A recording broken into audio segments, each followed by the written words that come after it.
Departamento de Engenharia Elétrica. E, bom, em primeiro lugar, gostaria de cumprimentá-lo pela análise esclarecida do Sistema Nacional de Ciência, Tecnologia e Inovação. E eu tenho acompanhado as discussões sobre o novo marco regulatório para a ciência, tecnologia e inovação no Brasil. Eu tenho sentido falta de discussões sobre o regime de dedicação exclusiva dos professores nas universidades federais. Enquanto nossos colegas de universidades americanas e israelenses se orgulham do número de startups que eles ajudaram a fundar durante a sua carreira, nós aqui somos impedidos de atuar nesse tipo de atividade. Portanto, eu gostaria de saber a sua opinião sobre o assunto e, se possível, recomendar que trouxesse a discussão as virtudes e as armadilhas desse regime de dedicação exclusiva, especialmente para os professores das áreas tecnológicas. Obrigado.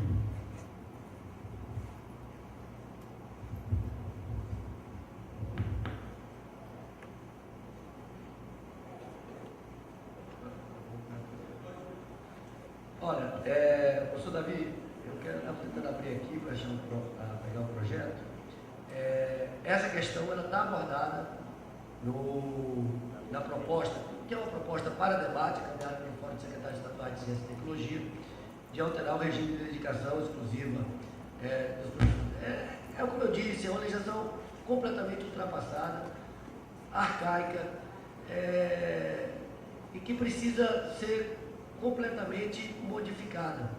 Eu entendo que, neste caso específico, as instituições universitárias, elas têm que ter autonomia total. Elas é que têm que definir com os professores, dando liberdade.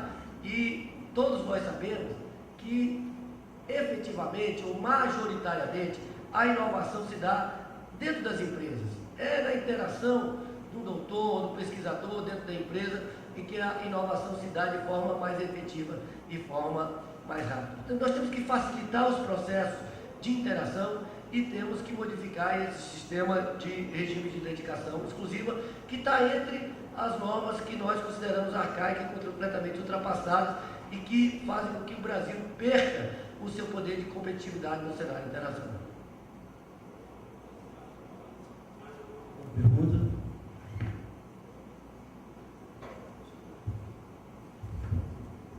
Bom dia, senador. Meu nome é Davi, sou aluno da Engenharia Elétrica. O senhor falou da questão da entrada de dólares com pré-sal.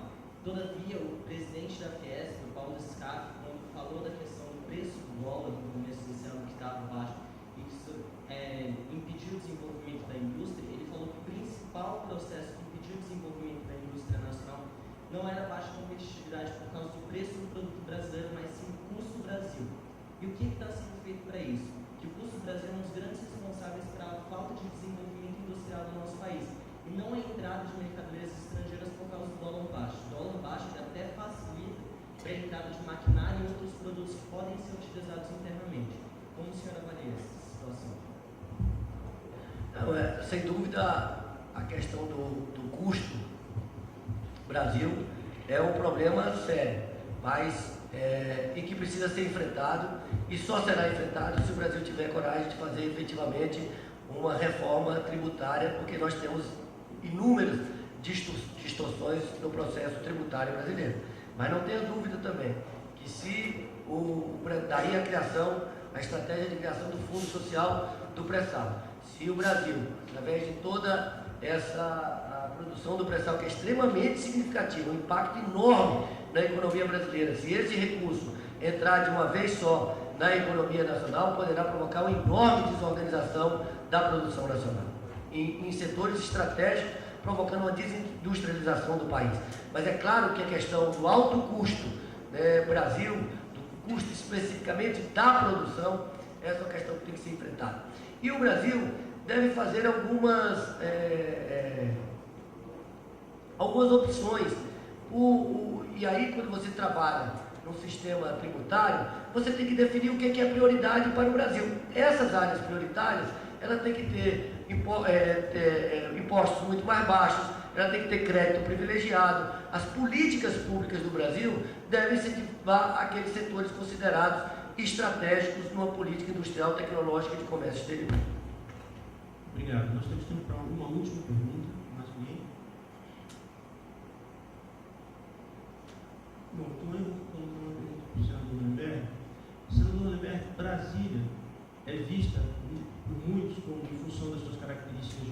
topográficas, climáticas, etc., como uma região em que a melhor alternativa para a atividade econômica seria a atividade intensiva em tecnologia. Como é que a bancada do Distrito Federal tem se posicionado em relação a isso? O senhor tem alguma novidade para nos anunciar em relação às perspectivas de Brasília como um grande polo científico, tecnológico e inovação? Olha, eu quero registrar que desde o início da última legislatura, quando eu tive a oportunidade de ser deputado federal e fui coordenador da bancada do Distrito Federal no primeiro ano e atuei firmemente nos outros anos, nós procuramos dar um direcionamento, um foco mais forte para as áreas de ciência, tecnologia e inovação. Por exemplo, a Embrapa Agroenergia, que hoje funciona ali, já está inaugurada, um dos centros mais avançados em agroenergia do mundo, teve apoio significativo da bancada do Distrito Federal com alocação de recursos. A Fiocruz, instalada aqui na UNB, contou com apoio também significativo da bancada do Distrito Federal. A ampliação da UNB para outras cidades do Distrito Federal contou todos os anos a Universidade de Brasília com emendas alocadas pela bancada do Distrito Federal. Nós conseguimos liberar no ano passado, salvo engano, 15 milhões para a Universidade de Brasília, sendo que 11 milhões destinados à construção do Centro de Biotecnologia da Universidade de Brasília. Portanto, hoje na bancada do Distrito Federal, há sim efetivamente sensibilidade para a questão tecnológica. Agora eu quero registrar aqui com muita franqueza. Nesse processo de alocação de recursos, é muito importante que as instituições se mobilizem e apresentem os seus projetos, e é muito importante que realizem com agilidade, com competência, os recursos destinados. Porque quando vai solicitar o recurso no ano seguinte, a primeira pergunta que a bancada vai querer fazer é essa: como foram aplicados os recursos do ano anterior ou dos anos anteriores? O que efetivamente foi feito, que resultado está dando? Então, eu diria que hoje há ambiente para isso.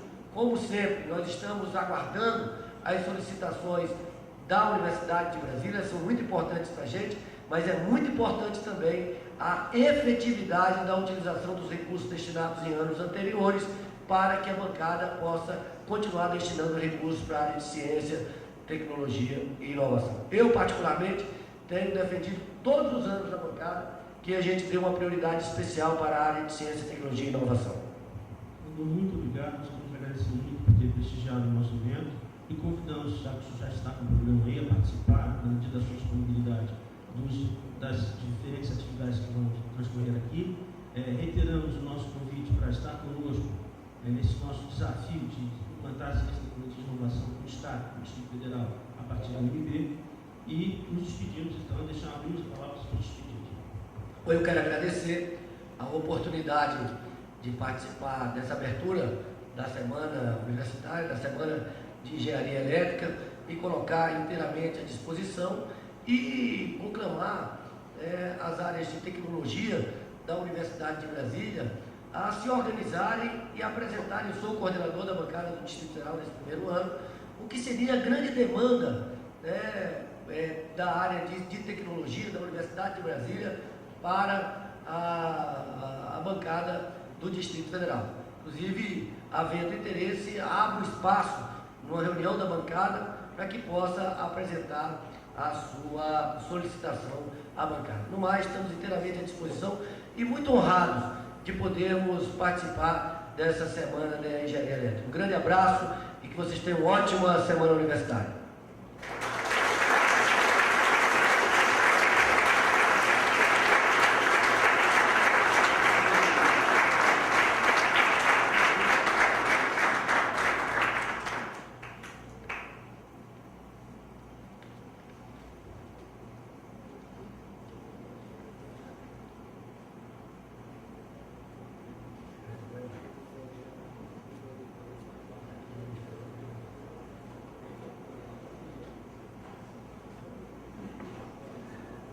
Sim.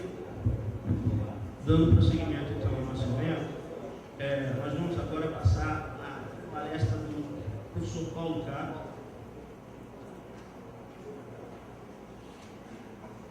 O professor Paulo Cato é reitor da Universidade Corporativa da Telebrás.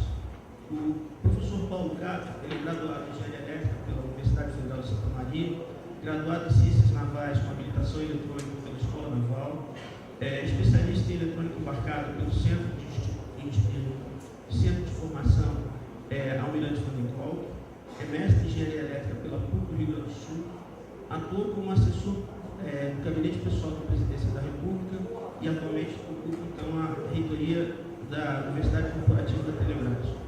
Então, com vocês, senhoras, o professor Paulo Cato, a sua apresentação.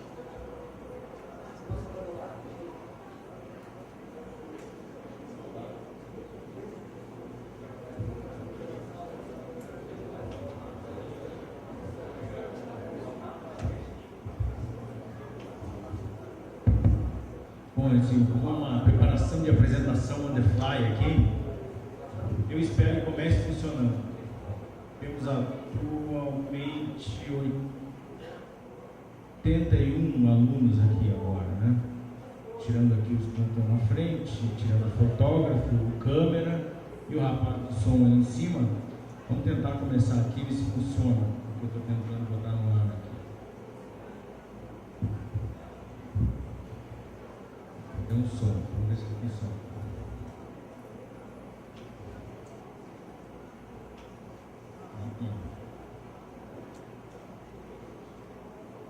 Feito demonstração aqui.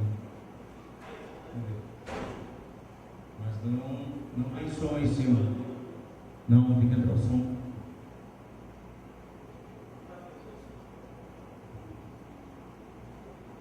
Eu recomeço aqui.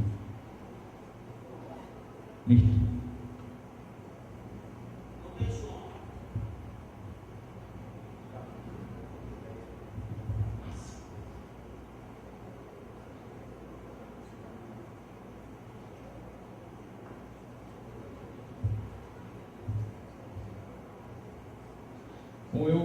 Como um bom engenheiro, eu tenho backup, certo?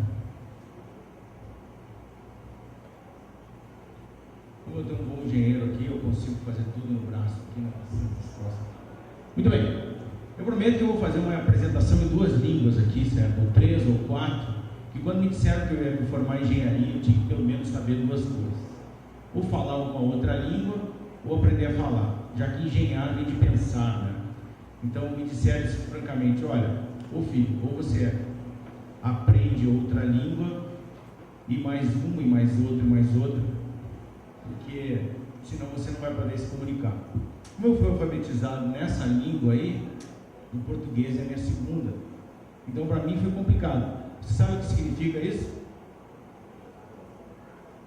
Vocês sabiam que nos próximos 8 segundos, 38 crianças vão nascer no mundo, uma no Brasil, uma nos Estados Unidos, 6 na China e 9 na Índia? E que para algumas coisas o tamanho faz diferença, né? Se a gente nasce na China,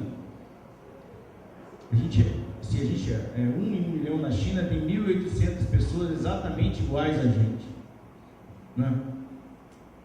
Mas o que isso tem a ver agora, nesse contexto aqui?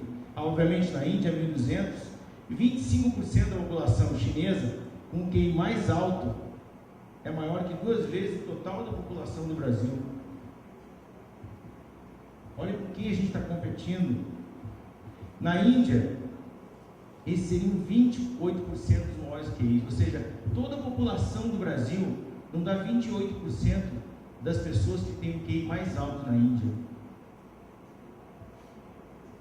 Puxa vida, significa que eu aqui estou competindo, só eu, estou competindo com 1.200 indianos. Imaginem vocês.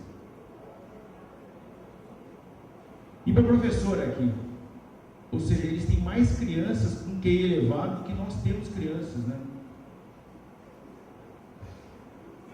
É fácil? E ainda para completar, na China, em menos de 10 anos, será o país onde mais pessoas falarão inglês no mundo. Será que eles vão precisar falar inglês? Ou a gente vai ter que aprender a falar mandarim? Puxa, no meu tempo eu tinha que falar uma outra língua e o inglês já era difícil. Imagine o mandarim. Pode ser engraçado para vocês, mas daqui a uns 5 anos, talvez a gente não esteja rindo. Quando meu filho chegar em casa e falar assim, ni hao ma, e aí, o que eu vou dizer para ele? Vou rir também? Me diga o nome desse país aqui, ó. País mais rico do mundo, a maior potência militar, o centro financeiro e negócios mundial, o sistema educacional mais robusto do mundo, o centro mundial de inovação, a moeda usada como referência mundial, o mais alto padrão de vida. Que país é esse? Vamos? Que país é esse? Estados Unidos, né? Pois não, isso é Inglaterra. Em 1900. Passou 100 anos, a Inglaterra, mais em 3 ou 4 anos, o Brasil vai passar ela com economia, com padrão de mercado, com produção agrícola, com capacidade intelectual. 100 anos. E daqui a 100 anos? Nem precisa isso. Quem vai estar na frente? Vocês sabiam? Nós vivemos o que a gente chama de uma época exponencial, né? O Brasil é o 38º país no mundo em penetração da internet. E os Estados Unidos é o 20º, a Coreia é o primeiro. No Brasil, 6% da população, um pouco mais, acessa uma internet decente. Ou seja, tem acesso à internet da sua casa. A gente pode subir que vai em torno de 25%, 26% se a gente considerar quem tem computador e internet. Não adianta o cara ter internet e não tem computador em casa. Né? Então 25% mais ou menos disso. 38, a gente agora parece que mudou para 37 aqui. A pior cidade do Brasil com conexão à internet é uma cidade de Santa Catarina. E a melhor é Fortaleza. Não é Brasília. Não é o Lago Sul. É Fortaleza. Nos Estados Unidos, 1 em cada 6 casamentos que ocorreu com pessoas se conheciam online. No Brasil, 1 em cada 14. Aqui na engenharia, assim, não é um ambiente muito certo para dizer, mas eu tinha uma porção de estudantes secundaristas, assim, eu peguei e pedi para as meninas levantarem. E aí eu falei para os meninos, vocês estão olhando, talvez, para as suas futuras esposas. Mas esperem, 1 em cada 14 das que estão aqui, uma vai casar com um cara de fora que ela conheceu pela internet. Então, atenção à concorrência. E a concorrência está pegando, não é mais o vizinho, não é o camarada que vai procurar, vai desenvolver sua própria empresa, vai criar tecnologia. Quem viu aquele filme, o Rede Social, o Facebook, onde tem uma parte que o coordenador, o reitor, fala uma coisa muito interessante, que os alunos da universidade lá em questão falavam que eles estavam muito mais preocupados em criar, em desenvolver profissões, em desenvolver create jobs, do que propriamente procurar um emprego. E a inovação está no nosso DNA. O problema é quando a gente às vezes entra na engenharia, uma parte do engenheiro, ele parece que o cara aprende que ele tem que vestir as sandálias da humildade. Ele entra no chamado pensamento destrutivo. A gente aqui, nos primeiros 2 anos, a gente não sabe o que está bem fazendo na engenharia, só cálculo, e meu Deus, o que eu estou fazendo aqui? Onde eu vou usar isso? Mas é que a lógica do engenheiro tem que ser aprendida na faculdade. E a gente aprende que a concorrência é que vai dar vida a gente.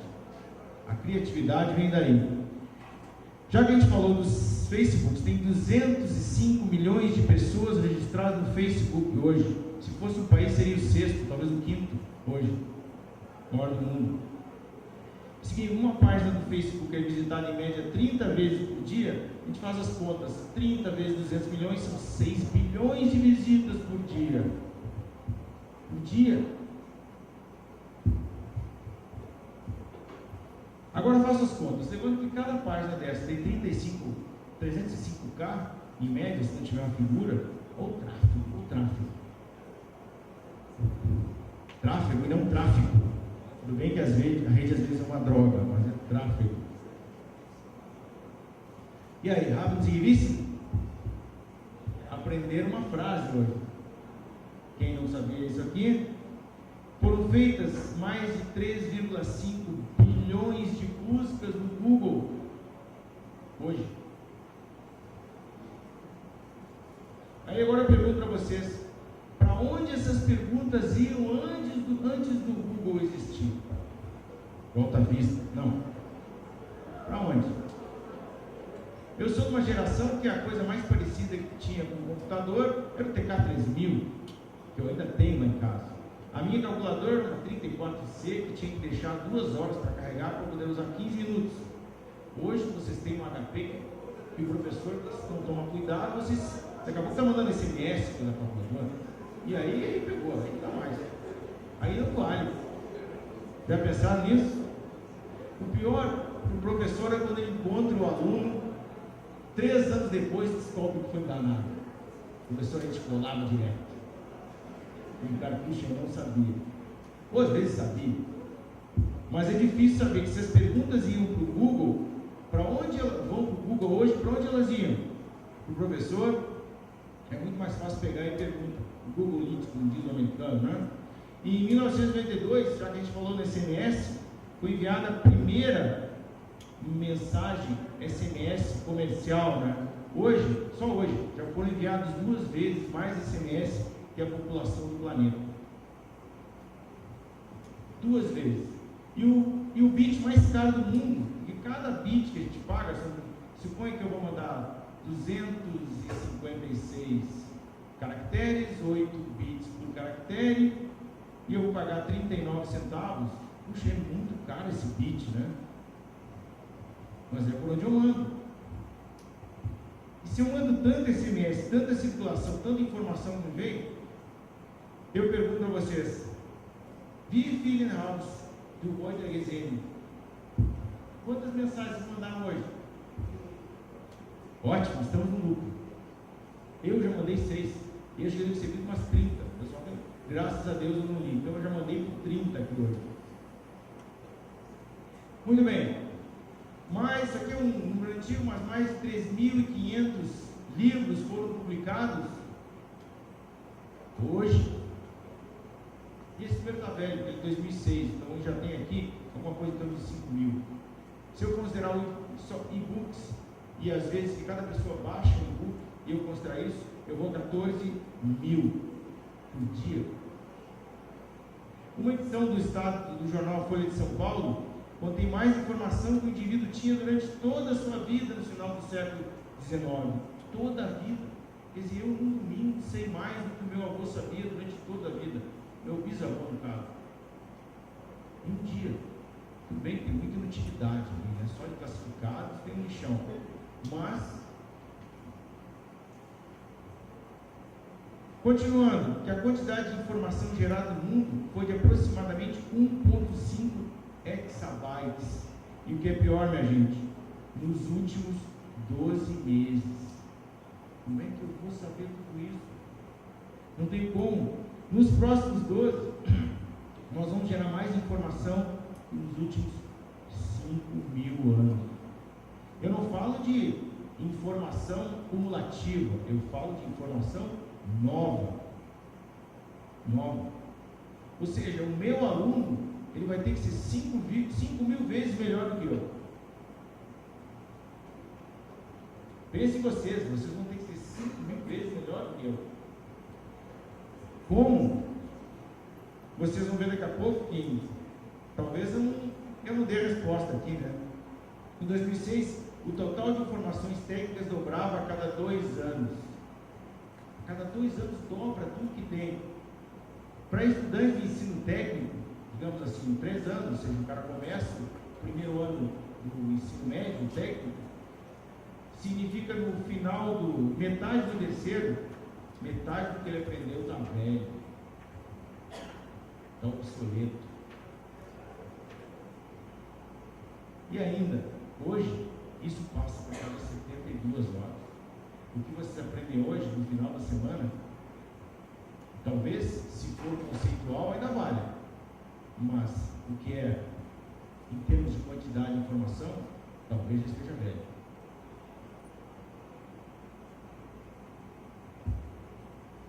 Engraçado, sempre nessa hora fica um silêncio.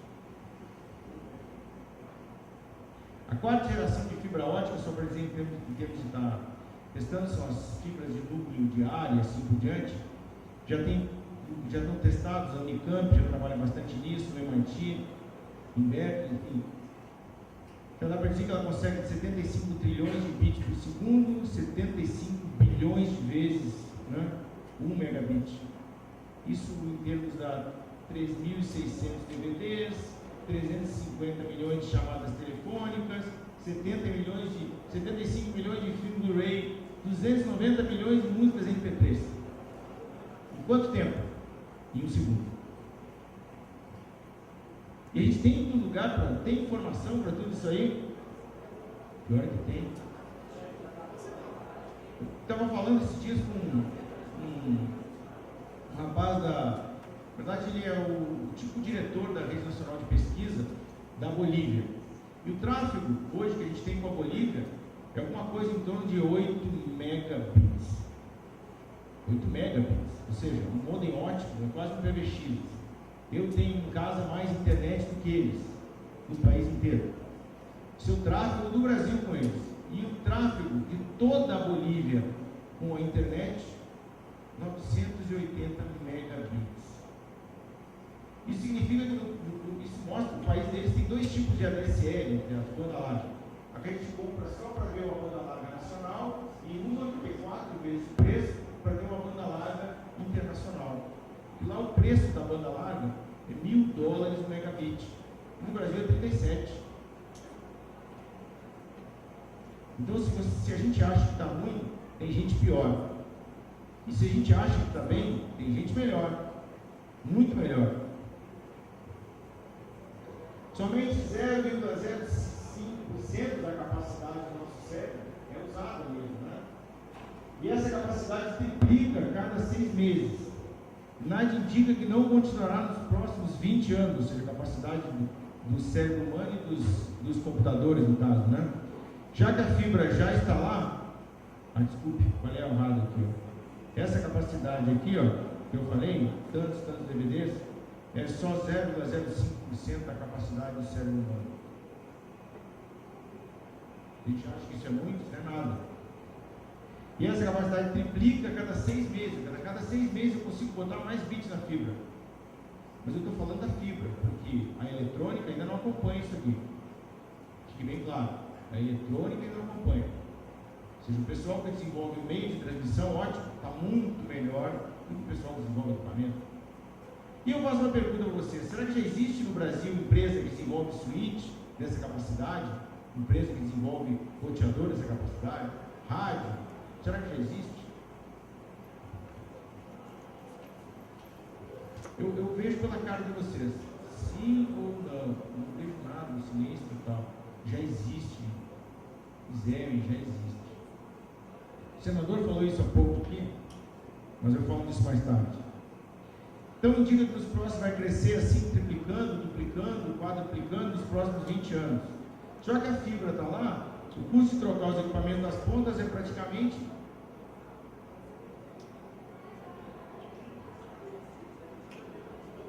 em 2 anos os tablets, esses e-book, vai custar menos que um livro. Como isso aqui no ano passado, teoricamente, a gente vai ter um e-book custando na faixa de R$180. Um e-book simples, não tablet. Os e-books já devem estar custando hoje na faixa de R$180. Tem acho que 2 universidades de Brasília já cogitam acabar com as bibliotecas, especificamente as bibliotecas com livros.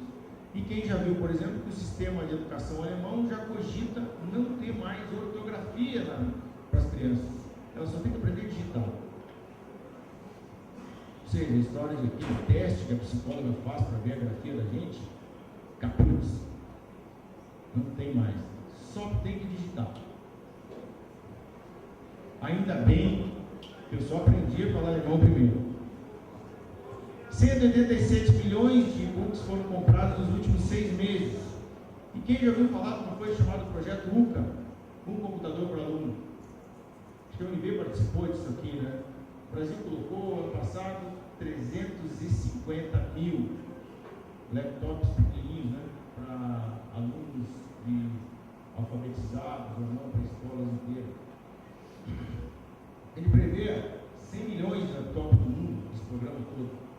Desses 100 milhões que previa o ano passado, já foram entregues 28 milhões aproximadamente.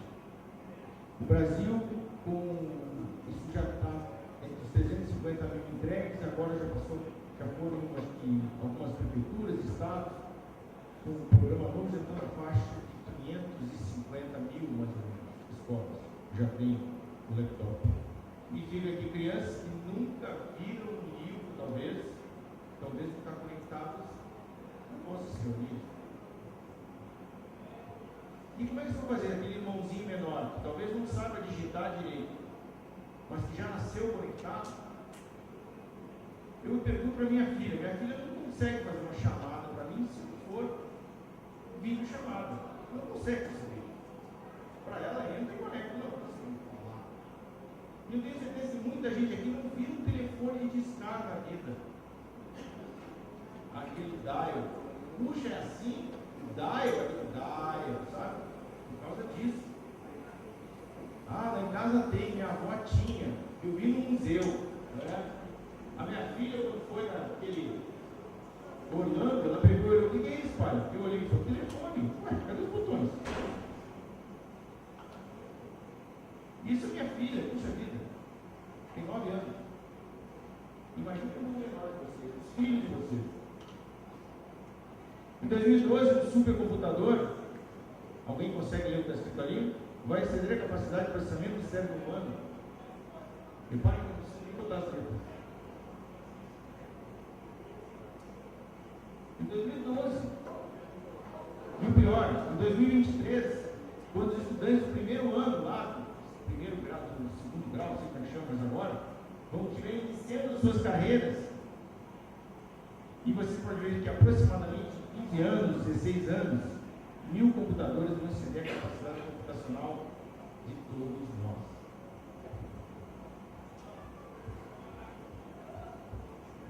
E agora, meus camaradas, será que a gente vai ver o Schwarzenegger chegando? Ouvindo o grandalhão de arte paulista, velho? E agora? Mas isso não depende disso, depende da gente.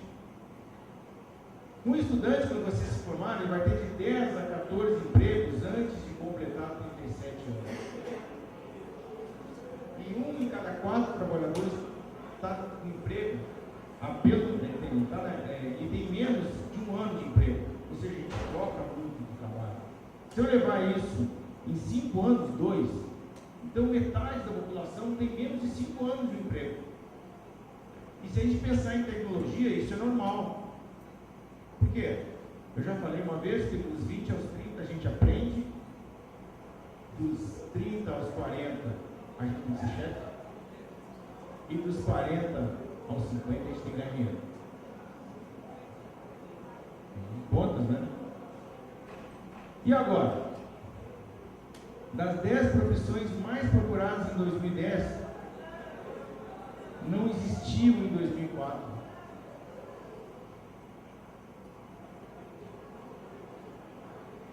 Significa que a gente está preparando os nossos estudantes para profissões que ainda não existem. E o pior ainda, que vão usar tecnologias que ainda não foram inventadas. E agora? O que eu vou dizer para um aluno de vocês? Puxa vida, você está aqui para aprender o que você não vai usar e possivelmente ainda não existe. Como é que eu vou fazer isso? E que 72 horas depois, tudo que eu falei não vale mais. E aí? Olha que exagerei.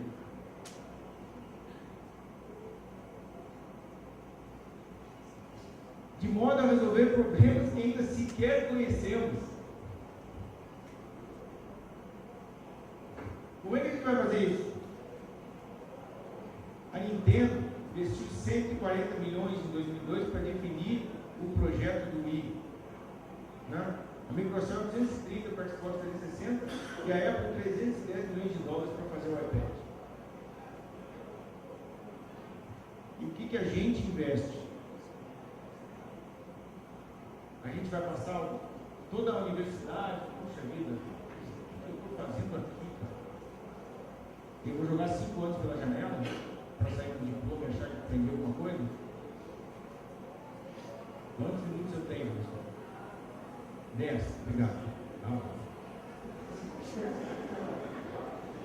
O que significa isso aqui?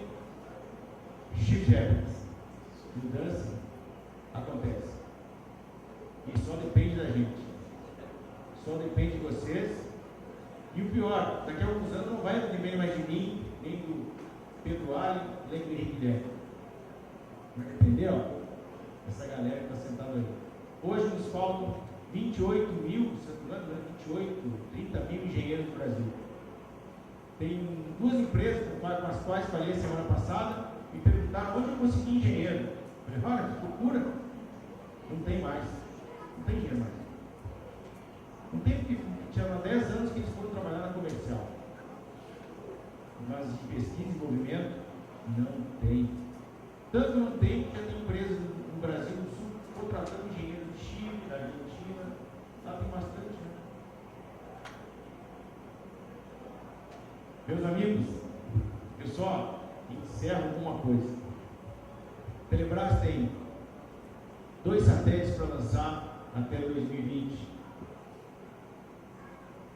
Tem cabos oceânicos para botar no mar. Tem que subir a penetração da internet de 70% da população. E a gente imagina como é que vai fazer isso. Só não sabe como. Tem ideia do que vai ser, mas não faz ideia dos problemas que a gente vai enfrentar. Mas ia ser muito chato e muito ruim se eu tivesse que botar um cara aqui falando inglês ou mandarim para me ensinar a fazer isso. Muito obrigado.